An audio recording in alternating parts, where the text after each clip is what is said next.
আসসালামাইকুম প্রিয় দর্শক মণ্ডলী, আজকে আপনাদের কাছে একটি গল্প নিয়ে আসছি। তা হলো গার্মেন্টস।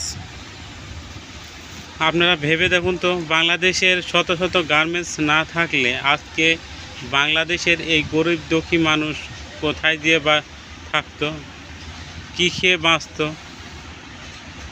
এই গার্মেন্টস মালিকরা গার্মেন্টস দিয়েছে, এটা তাই নয়, এটা হচ্ছে আল্লাহর একটা রহমত, যাতে হাজার হাজার মানুষের রিজিক এই গার্মেন্টস প্রোডাক্টের মধ্যেই রয়েছে।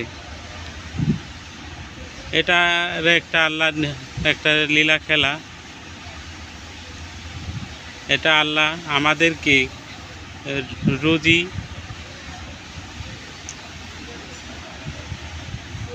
ও পেটের রিজিক এর প্রোডাক্টের মাধ্যমে বা এদের নিয়ামতের মাধ্যমে সৃষ্টি করে রেখেছেন।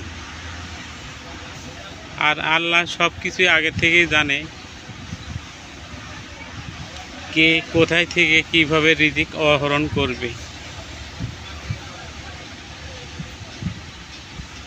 আজ এই গার্মেন্টস না থাকলে অনেক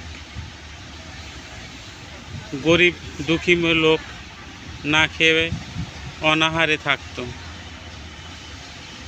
তাই গার্মেন্টস খারাপ জিনিস নয়, এটা একটি আমাদের কর্মক্ষেত্র।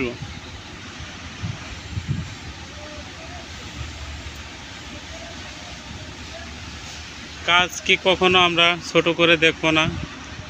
যতই গার্মেন্টসে কাজ করি না কেন, গার্মেন্টসে আমাদেরকে বসায় রাখে না, আমাদেরকে কাজ করায় নেয় এবং তা ও প্রোডাক্ট তৈরি করার পর যে ওই টাকার থেকে আমাদের কাজের বেতন দিয়ে থাকে। আজকে এ পর্যন্তই। যদি আমার গল্প ভালো লাগে, এরকম আরও অনেক গল্প আমি নিয়ে আসবো। আসসালামু আলাইকুম। এখন